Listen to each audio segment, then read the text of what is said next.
பொங்கல் அதுவுமா ரிலீஸ் ஆன 3 படமே செம்ம ஹிட் அடிச்சிருந்திருக்கு. அதோட வசூல்லாம் வேற லெவலா இருந்துட்டு இருக்கு. சோ அத பத்தி தான் இந்த வீடியோல நம்ம இப்போ தெளிவா பார்க்க போறோம். மிஷன் சாப்டர் 1 இந்த படம் பொங்கல் ஃபெஸ்டிவல் அன்னைக்கு தான் ரிலீஸ் பண்ணாங்க. நல்ல வரவேற்பு மக்கள் கிட்ட. அது மட்டும் இல்லாம அருண் விஜய் இயக்குனர் விஜய் கூட்டணியோட உருவாகின இந்த படம் ஒரு பாகம் மட்டும் தான் இப்ப வெளியில விட்டுருக்காங்க. கண்டிப்பா செகண்ட் வரும் அப்படிங்கன்னு ரசிகர்கள் எல்லாருமே ஒரு பக்கம் பேசிட்டு இருக்காங்க. இந்த படத்தோட வெற்றி முக்கிய காரணங்கள் என்ன அப்படின்னு கேட்டா உள்ள இருந்த ஆக்ஷன் சீன் எல்லாமே சூப்பராவே இருந்துச்சா. முக்கியமா ஜெயிலுக்குள்ள நடக்கிற மாதிரி சில ஆக்ஷன் காட்சிகள்லாம் உள்ள வச்சிருந்திருக்காங்க. அதுல அருண் விஜய் பக்காவா நடிச்சிருந்திருக்காரா. அருண் விஜய்க்கு இது கம்பேக் கொடுத்த மாதிரி தான் இந்த படம் இருக்கு அப்படின்னு மக்கள் மத்தியில சூப்பராவே சொல்லிட்டு இருக்காங்க. அது மட்டும் இல்லாம இதோட சக்சஸ் எப்படி தெரிஞ்சிருக்கு அப்படின்னு பார்த்தா இந்த திரைப்படம் மூலியமா இன்னைக்கு வரைக்கும் 18 கோடிக்கு மேல வசூல் செஞ்சிருக்காங்க. இந்த சந்தோஷத்துல தான் எல்லாரும் இருந்துட்டு இருக்காங்க. இது ஒரு பக்கம் இருந்தா கேப்டன் மில்லரும் அயலானும் இதே மாதிரி தான் ரிலீஸ் ஆனிச்சு. சோ கேப்டன் மில்லர் பொறுத்த வரைக்குமே மக்கள் கிடையில ஒரே நாள்ல ஹிட் அடிச்சிருச்சு.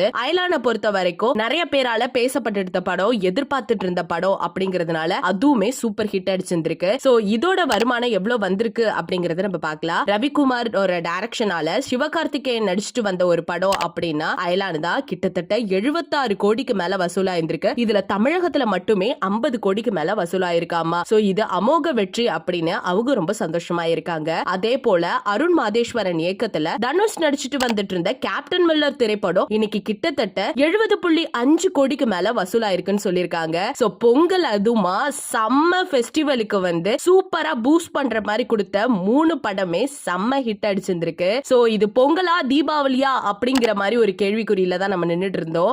இந்த தடவை கொடுத்த 3 படமே வேற லெவல் ஹிட் ஆயிருக்கு அப்படிங்கறதுனால அவங்க எல்லாருமே சூப்பரா என்ஜாய் பண்ணிட்டு இருக்காங்க. சோ இந்த வெற்றியை பத்தி நீங்க என்ன நினைக்கிறீங்க அப்படிங்கிற உங்களோட கருத்துக்களை மறக்காம நம்ம கமெண்ட் செக்ஷன்ல ஷேர் பண்ணிக்கோங்க.